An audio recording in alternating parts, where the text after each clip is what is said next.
Over the past 10 years or more that exchange-traded products like exchange-traded funds and exchange-traded notes have been available on the Johannesburg Stock Exchange, they've set exceptionally high performance records. Over the last 10 years, you could have got, for instance, by investing in the top 40 index, over 20% per annum returns, or by investing in the Satrix Industrial Index, which is just industrial shares, no mining shares or financial shares, a return of 27% per annum. Now, 27% per annum means that over the last 10 years, your money has gone up nearly 10 times. If you'd invested 1,000 Rand a month in Satrix India over the last 10 years, that 1,000 Rand a month is now worth about 420,000 Rand. So there's been very good performance. But how do you use all the different types of exchange-traded products to develop perhaps a more balanced portfolio? If you don't want to just invest in one exchange-traded fund, how do you use different exchange-traded funds to give you what most people buy? I think when they go and look at the unit trust industry, they buy a balanced, or what they call a multi-asset portfolio. What a multi-asset portfolio is, it effectively says, let's not put all our eggs into one basket. So we'll put some money into South African shares, some money into international equity markets, and some money into government bonds, or perhaps other low-risk investment assets. Now, there are sufficient ETFs in South Africa now covering the local stock market, international markets, commodities, currencies, government bonds, inflation-linked bonds, for you to be able to build up a multi-asset portfolio purely using exchange-traded funds. And it's very interesting to look at how well that's done over the last 3 years or 5 years relative to the products that are available from actively managed unit trusts. Let's take, for instance, a portfolio where we say, let's put 40% of your funds into the South African equity market. And that's quite low, because that would be a very low equity unit trust. In some unit trusts, you can go as high as 70% exposure to the South African market. But what we will do is we'll put 30% of the investment into international markets. So your eggs are not all in one basket. South Africa is a very small equity market in a global context. By putting 30% into ETFs covering markets like the USA, Europe, or even a world fund, which gives you exposure to the top 1,600 countries around the world, and 25 developed stock markets around the world. You buy one ETF, DBX World, and you get exposure to the top 1,600 companies in the world.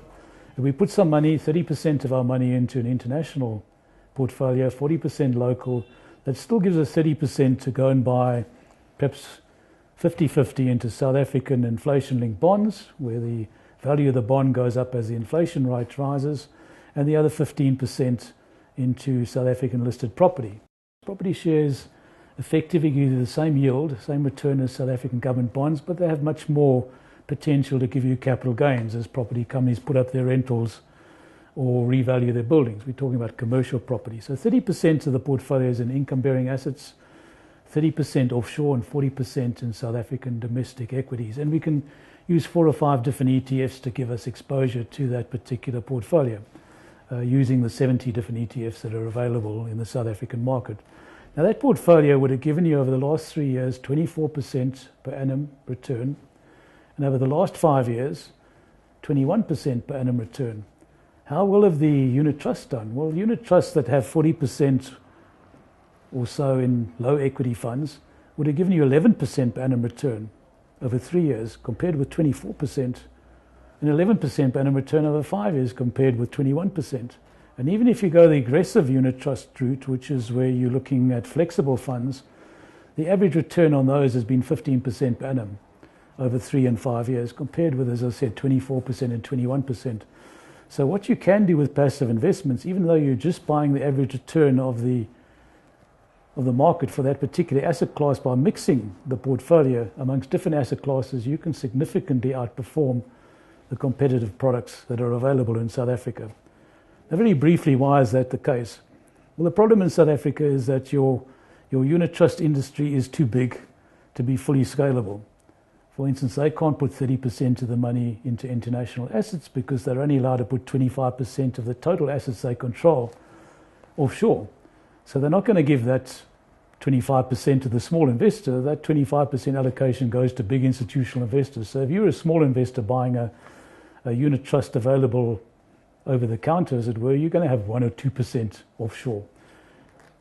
The market for property shares and the market in South Africa for inflation-linked bonds is too small for the big unit trusts to be able to go and put significant amounts of their capital into those. So your typical unit trust available to the man in the street has basically its investments in three things: South African equities, government bonds, and cash. Now you can have a much more balanced portfolio doing this yourself, outperform those products significantly, and do it at significantly lower costs. And this is probably the biggest area where ETFs are being used by investors, is to not only institutional investors, but the retail investor, is to say, let me go and develop my own portfolio, and I can do this from very low investment amounts, allocate a debit order, 300 Rand a month, to 4 or 5 different ETFs. That gives me a balanced portfolio. If you're not capable of, you're not comfortable doing that yourself, well, there are certain financial advisors, and ETFSA is one of them, where you can come and ask for advice on putting together a portfolio that suits your particular financial requirements. So multi-asset investments using ETFs is probably the fastest growing area of the industry in South Africa, and I think there's considerable scope for further growth in that area.